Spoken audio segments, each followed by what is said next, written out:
연말이 되고 있습니다. 연말이죠. 연말이 되면 우리가 좀 봐야 하는 성경이 사실 요한계시록이에요. 연초에는 창세기 많이들 보시잖아요. 시작이니까 창세기 좀 어울리는데요. 연말이니까 또 마지막이니까 이 계시록 말씀을 보는 건 좀 의미가 있는 것 같아요. 근데 계시록 말씀이 좀 어렵죠.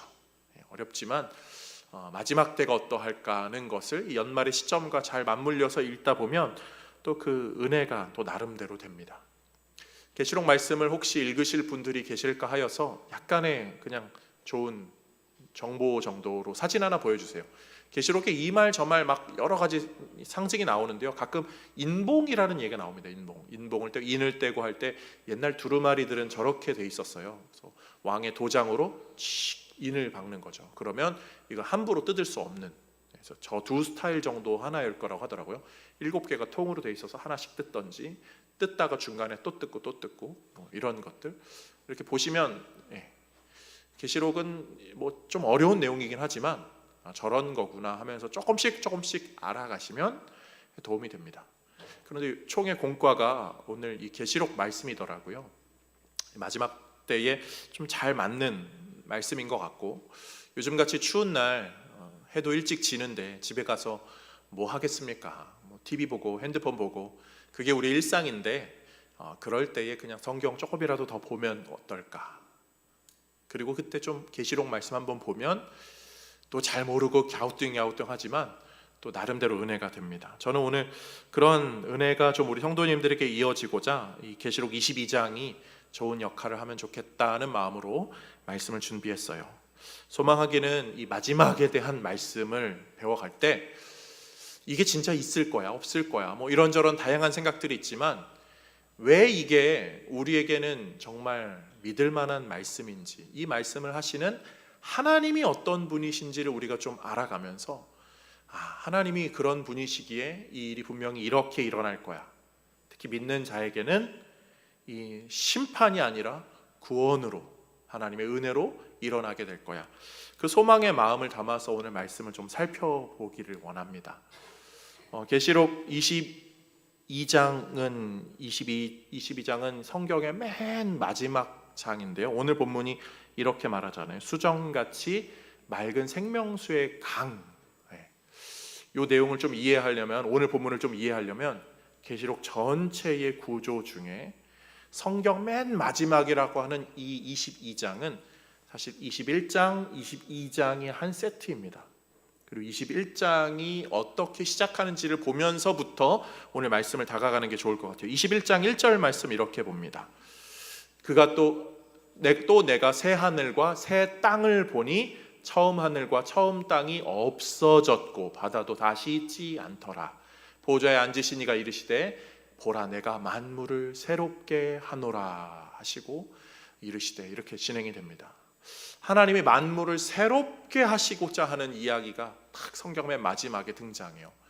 이거는 이 마지막 때에 하나님이 이 악한 세상 먼지로 없애버려 그리고 새롭게 한다는 그런 걸 의미하는 게 아니에요. 하나님께서 우리가 이런 거, 나 새 사람 됐어 라고 말하면 나라는 존재는 나잖아요. 변함이 없지만 어제와는 다른 나라는 걸 말하는 거죠. 신학적으로 이 마지막 때의 종말의 때 새 하늘과 새 땅은 막 하늘에서 막 내려오는 이런 게 아니라 이 죄에 오염된 것이 정화되고 부족한 것이 회복되는 회복과 정화의 신학입니다. 그런 면에서 우리가 이 마지막 때를 살펴본다는 건 어차피 죽으면 끝이야, 영혼도 없어져 이런 게 아니라 하나님이 어떻게 완성하실까를 조금씩 알아가는 아주 중요한 부분이죠. 그런 면에서 하나님이 어떻게 하실지를, 우리 하나님은 어떤 분이신지로 한번 접근하면서 오늘 말씀을 살펴보고자 합니다. 성도는요, 하나님에 대한 세 가지 신학이 분명히 있어야 됩니다. 첫 번째로 하나님의 전능하심에 대한 신학이 있어야 돼요. 하나님은 전지전능하시다. 이것을 우리는 어떻게 확인할 수 있나요? 오늘 본문은요, 그 전능한 하나님의 능력을 이렇게 표현합니다. 2절 말씀 보겠습니다. 길 가운데로 흐르더라. 생명강 이야기하는 거죠. 강 좌우에 생명나무가 있어 12가지 열매를 맺되 달마다 그 열매를 맺고 그 나무 잎사귀들은 만국을 치료하기 위하여 있더라. 잠깐 말씀 보여주세요. 12가지 열매, 세상에 있는 어떤 열매와도 비교가 안 되는 12는 완전수를 이야기하죠. 완벽한 열매가 있는데 달마다 열매를 맺어요. 1년에 한 번 맺는 게 아니라 매달 풍성한 열매를 맺어요. 그리고 그 나무 잎사귀들은 만국을 치료하기 위하여, 세상의 어떠한 질병 문제들을 치료하는 그 나무라고 하고, 이것을 무슨 나무라고 말한다? 생명나무라고 말해요.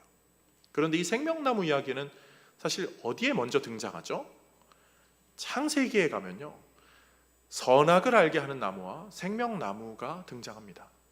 그러니까 처음부터 하나님이 계획한 그 나무가 마지막 때까지 온전하게 완벽하게 준비되어 있고, 하나님은 그 처음부터 끝까지의 모든 것을 주관하고 있음을 이 창세기로부터 시작돼서 계시록까지의 말씀으로 증명하고 있는 거예요. 하나님은 전능하신 분이라고, 모든 것 위에 계신 분이라고. 그래서 성경적인 용어로 그분은 알파와 오메가다, 처음과 끝이다, 시작과 나중이다, 이런 이야기를 하는 거죠. 하나님의 그 전능하신 하나님, 그분은 한 분이에요. 한 분, 전능하시고 영원하신 분이셔서 이사야서는 이렇게 말하죠. 이사야 40장 28절 말씀, 너는 알지 못하느냐, 듣지 못하였느냐, 영원하신 하나님 여호와 땅 끝까지 창조하시니, 영원하신 분이라 하나님 말합니다. 사람은요, 문학이나 그런 판타지 소설 같은데 신이 죽었다가 다시 태어나고 막 이런 이야기가 나오잖아요. 37번째 하나님, 뭐 나는 죽고 38번째가 올 거야, 이런 게 아니에요. 영원하신 하나님, 처음부터 하나님은 간섭하시고 준비하시고 진행하셨고요, 중간에도 하나님은 그 일을 하셨고, 끝까지 한 하나님으로 가십니다. 전능하시고 영원하신 하나님이시기 때문에 그러하죠. 그 하나님은 어떤 하나님이십니까? 또 실수가 없다고요. 완전하신, 전능하신, 우리가 믿는 하나님은 그런 하나님이에요. 그 하나님이 계시록 말씀으로요 이렇게 말하거든요. 21장 1절 말씀, 또 내가 새 하늘과 새 땅을 보니 처음 하늘과 처음 땅이 없어졌고 바다도 다시 있지 않더라. 하나님이 바다를 없앤다고 말하거든요. 우리는 뭐 오대양 뭐 이런 바다를 없애는 이야기가 아니에요. 고대 근동의 사람들은요, 바다에 신들이 있다고 생각했고 바다에 생명의 근원이 있다고 생각했어요. 그래서 이집트 신화 같은 거 보면 무슨 신이 죽어서 막 시체가 잘라집니다. 그 나일강에 던져요. 바다라고 생각했죠. 거기에 던져지면 그 조각들이 뭐 이렇게 저렇게 돼가지고 뭐 누가 태어나고 뭐가 만들어지고 이런 이야기들이 있어요. 계시록에서도요, 바다에서 동물이 나와가지고 용이 그 동물의 권세를 줍니다. 막 세상을 막 뒤집어 엎어요. 이 바다가 뭔가의 근원이라고 생각했어요.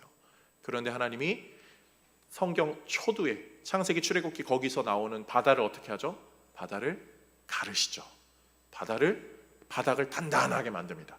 그 무른 땅 위에 기둥이 탁 있고, 옛날 사람들은 거기 땅이 딱 올려져 있어 세상이 이렇게 있다고 생각했는데, 하나님은 이 바다도 없겠고 바다를 다 없애신다는 거예요. 그리고 뭘 하신다고요? 강을 흐르게 하신다고. 하나님의 회복하시네요. 강이 흐르면 뭐가 생길까요? 어린아이들을 키우다 보니까 아이들 동요가 있더라고요. 바윗돌 깨뜨려 돌덩이 깨뜨려, 들어보신 적 있으세요? 뭐 깨뜨려 자갈돌 뭐 모래알 이렇게 끝납니다. 근데 그 동요가 아주 성경적인 내용을 잘 담고 있더라고요. 2절이 그거예요. 도랑물 모여서 개울물 모여서 시냇물 약간 발표하는 것 같아가지고 부끄러운데 큰 강물 모여서 바닷물 이렇게 끝나거든요. 물의 근원은 이 산 위에서 옹달샘 같아서 퐁퐁퐁퐁 이렇게 흘러나오는 거죠. 강이 이렇게 흐르면서 거기서 깨끗한 정화된 걸로 세상이 정화되고 치유되고, 거기서 하나님이 완벽하게 이루시는 바다가 완성이 되는 거죠.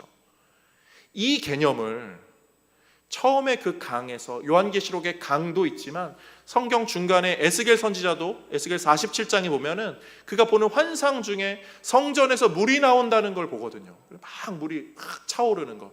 하나님은 그 계획을 처음부터 끝까지 한 하나님이기 때문에 한 하나님의 뜻대로 계속적으로 이루어 가십니다. 그 하나님은요, 어떤 능력을 갖고 계시는지, 얼마나 대단하신지 고린도전서 15장 55절에서는 이렇게까지 이야기합니다. 사망아, 너의 승리가 어디 있느냐? 내가 쏘는 것이 어디 있느냐? 죽음까지도 하나님을 위협할 수 없다는 거죠. 죽음 위에 계신 분이 우리 하나님이시라는 거예요. 그러면서 믿음의 성도들은 죽음을 두려워하지 않고 죽음보다 더 크신 하나님, 전지전능하시고 처음과 끝이 되시는 그 하나님을 의지하면서 오늘을 살아가죠. 그래서 고린도전서 15장 55절, 우리가 읽은 그 절이 58절에 끝나는데요, 이렇게 말합니다. 58절, 그러므로 내 사랑하는 형제들아, 견실하며 흔들리지 말고 항상 주의 일에 더욱 힘쓰는 자들이 되나, 이는 너희 수고가 주 안에서 헛되지 않은 줄 알미라. 아멘. 요즘 정권이 바뀌는 이야기들이 나오잖아요. 정권의 어떤 통수권자가 바뀌면 어떻게 되죠? 이전까지 수고했던 것들에 대한 인정이 없어지잖아요. 그런데 하나님은 뭐라고 말씀하세요? 내 수고가 헛되지 않은 줄로 알미라. 한 하나님이시기 때문에, 전능하셔서 모든 것을 통치하고 계시는 하나님이시기 때문에 성도의 인생 구석구석에 하나님을 향한 마음으로, 그 발걸음으로, 그 손길로 살아간 모든 수고를 하나님은 아시고요, 위로하시고 격려하십니다. 그 하나님을 믿고 의지하며 바른 신앙으로 살아가는 우리 모두가 되기를 주님의 이름으로 축복드립니다. 두 번째로의 성도는요, 하나님의 신실하심을 의지하면서 살아야 됩니다. 이 세상의 만물을 다스리시는, 그리고 마지막 때까지 주관하시는 우리 하나님은요, 정말 신실하신 분이세요. 오늘 말씀도 그 하나님을 표현하고 있죠. 6절 말씀 함께 읽어봅니다. 또 그가 내게 말하기를 이 말은 신실하고 참된지라, 주 곧 선지자들의 영의 하나님이 그의 종들에게 반드시 속히 되어질 일을 보이시려고 그의 천사를 보내셨도다. 아멘. 하나님은 신실하시다 말이에요. 신실하다는 게 뭐죠? 믿을만 하다는 거예요. 약속을 어기는 법이 없다는 거죠. 그 하나님이요, 창세기에서 아브라함에게 이렇게 말씀하시죠. 창세기 12장 1절 말씀, 여호와께서 아브라함에게 이르시되 너는 너의 고향과 친척과 아버지의 집을 떠나 내가 네게 보여줄 땅으로 가라. 내가 너로 큰 민족을 이루고 네게 복을 주어 네 이름을 장대하게 하리니 너는 복이 될지라. 아멘. 하나님 굳이 이런 말 하실 필요 없으셨어요. 하나님 굳이 이런 약속하실 필요 없으셨어요. 그냥 세상이 어떻게 굴러가든 말든 신경도 안 쓰셔도 될 분이잖아요. 그런데 하나님은 굳이 인생 가운데 찾아오시고 계시하셔서 인생들을 이끄시죠. 아브라함에게는요, 고향 집을 왜 떠나라고 해요? 너 그런 기반 없어도 내가 너의 인생을 이끌어 줄게. 너한테 약속해 주는 거야. 그리고 너는 복이 될 거야. 그리고 그의 인생을 하나님이 이끌어 주셨죠. 야구 경기를 할 때 타자가요, 홈런 예고를 팡 합니다. 홈런 예고를 짱 하고 나서 삼진 아웃 당하면 그것만큼 부끄러운 게 없죠.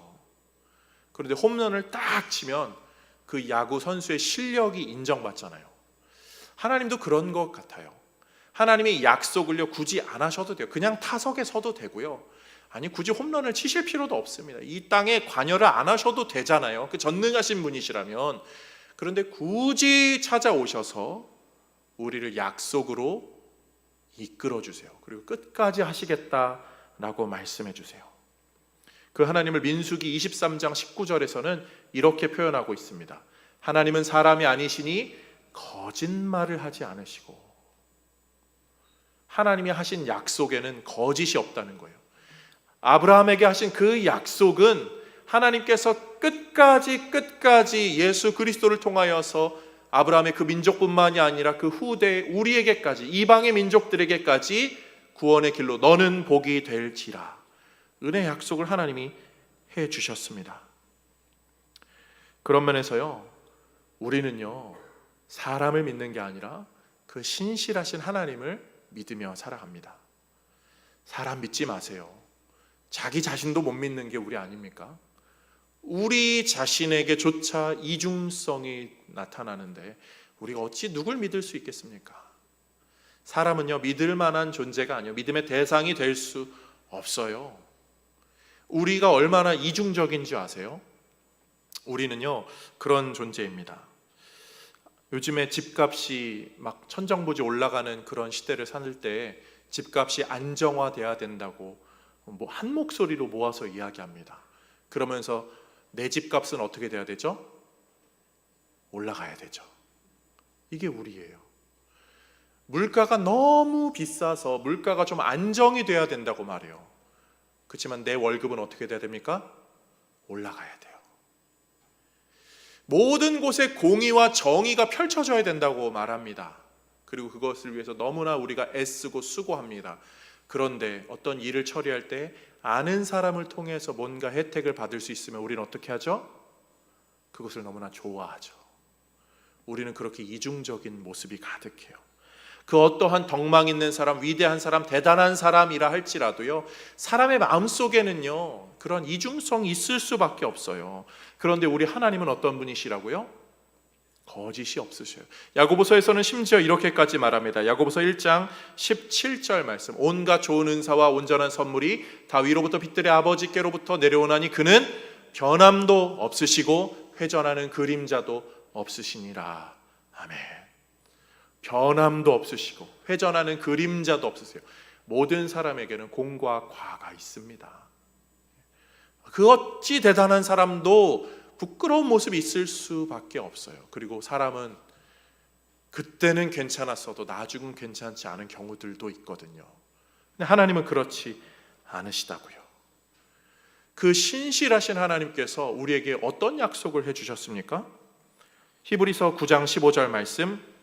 이로 말미암아 그는 새 언약의 중보자시니 이는 첫 언약 때에 범죄한 죄에서 속량하려고 죽은 자 주구사 부르심을 입은 자로 하여금 영원한 기업의 약속을 얻게 하려 하심이라. 아멘.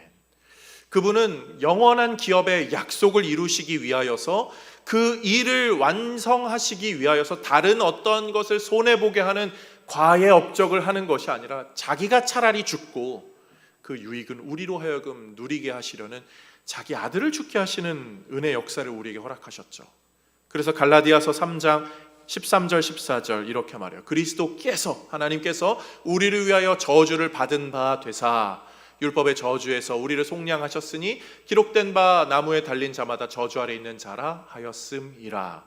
이는 그리스도 예수 안에서 아브라함의 복이 이방인에게 미치게 하고 또 우리로 하여금 믿음으로 말미암아 성령의 약속을 받게 하려 함이라. 아멘. 사랑하는 성도님들, 이 시대, 아니 우리에게 필요한 신은 어떤 신입니까? 자꾸 바뀌는 신은 우리에게 필요하지 않아요. 변덕스러운 신은 우리에게 필요하지 않습니다. 거짓말하는 신은 필요하지 않아요. 이랬다 저랬다 하는 신, 약속해서 줄 것처럼 해놓고선 안 주는 그런 신, 인간 세계로 내려와서 잠깐 재미 보고 떠나는 그런 신, 사람을 도구로 활용하는 신, 유희로 전락시켜버리는 그런 신, 우리는 그런 신 필요하지 않아요. 우리는 변하지 않으시는 분, 가장 전능하시면서 가장 위대하신 분이 변하지도 않으셔서 그분이 내뱉지 않으셔도 되는 약속을 우리에게 해주시고 그 약속을 이루시기 위하여 다른 것을 손해보게 하는 것이 아니라 내가 손해볼 터이니 너희들은 그 약속의 혜택만 누려라 하는 그 신실한 하나님이 우리에게 필요합니다. 인생을 살아가면서 다른 사람, 다른 방법, 다른 어떠한 것이 아니라 우리 하나님만 신실하게 우리도 그렇게 따를 수 있기를 주님의 이름으로 축복드립니다.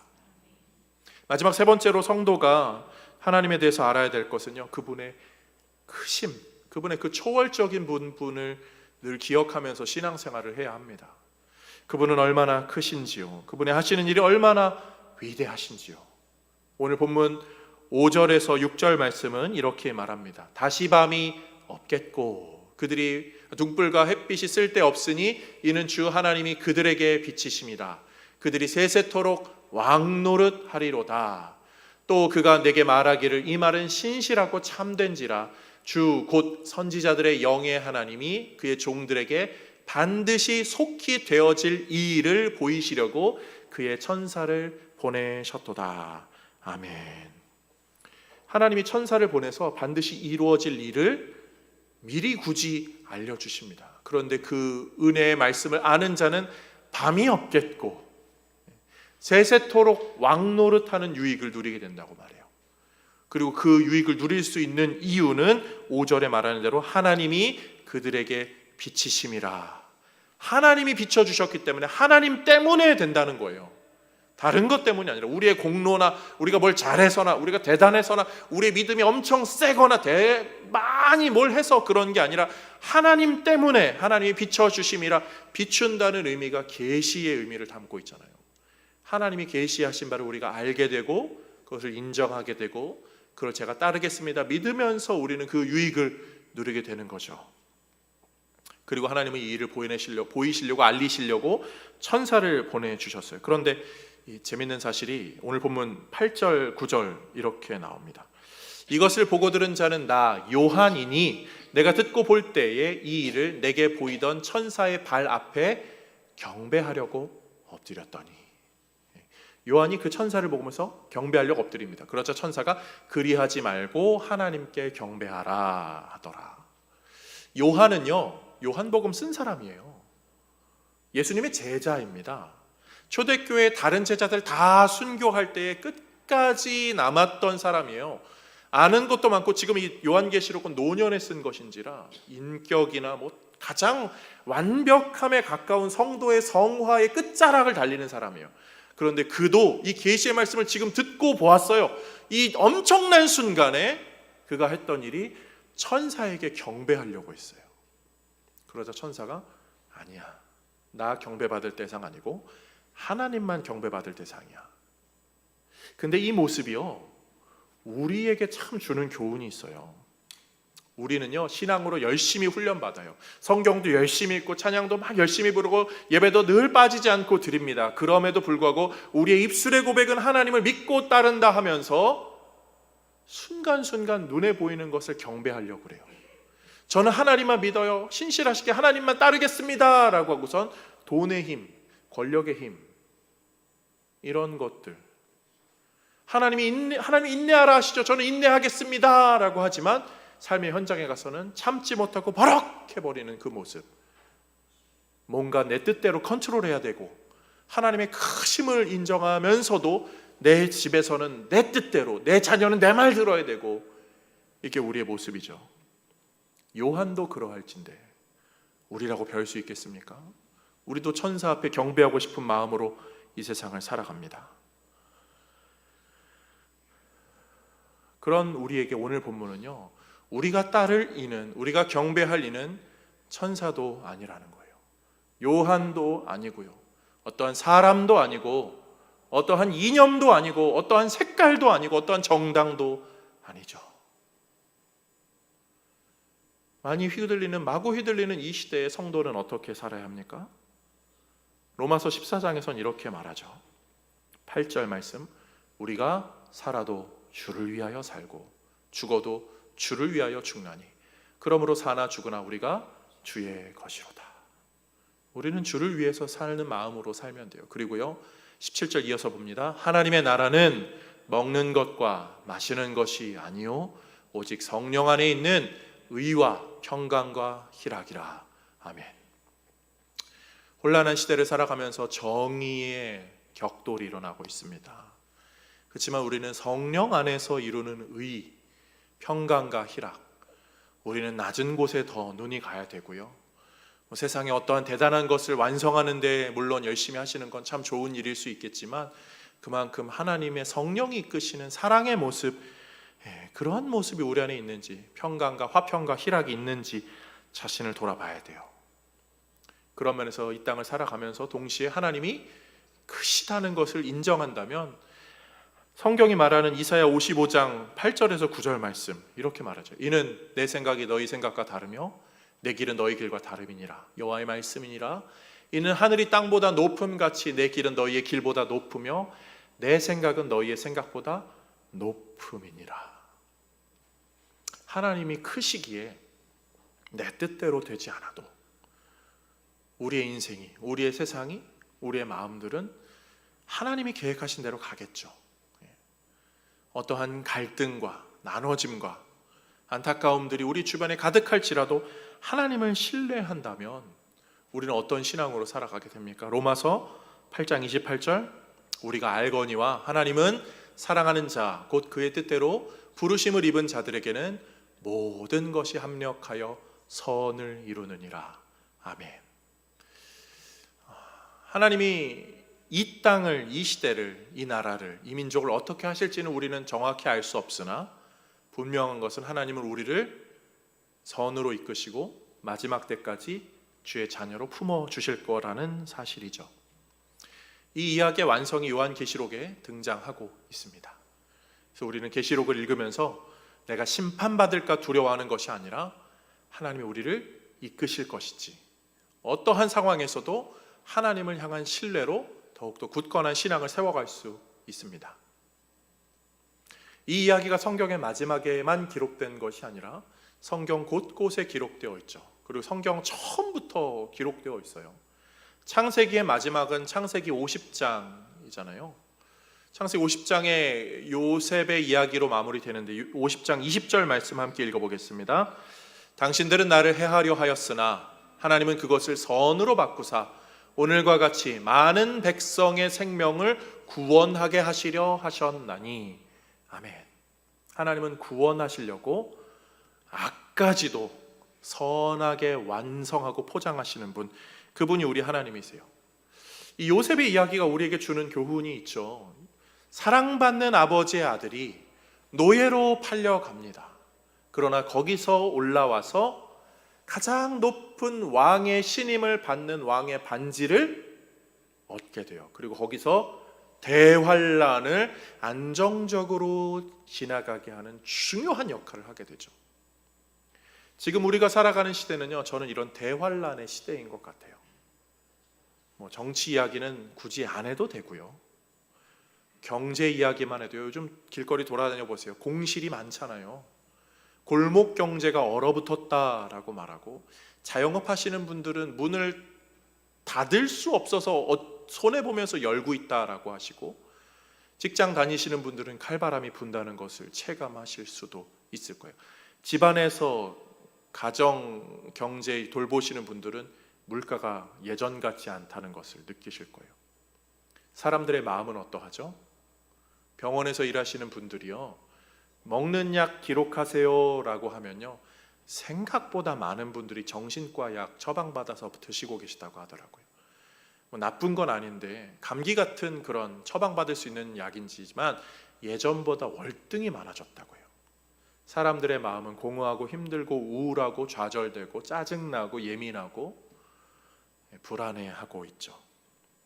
이런 우리를 시대상을 반영해서인지 세상의 TV 프로그램에서는 먹는 이야기, 여행 가는 이야기, 노는 이야기, 대리만족하려고 하지만 남이 먹는 거, 남이 노는 거 봐서 뭐가 좋습니까? 잠깐 웃다가 공허해지잖아요. 이 대환란의 시기를 우리는 어떻게 이겨나갈 수 있죠?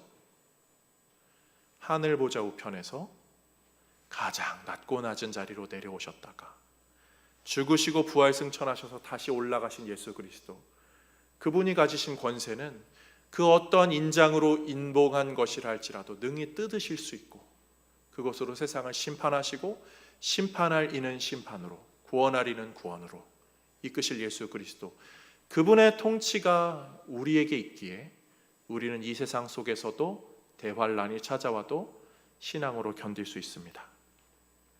그 신앙으로 견디는 이가 어떻게 고백하죠? 요한계시록 성경 가져오신 분들은 맨 마지막 구절 함께 읽겠습니다.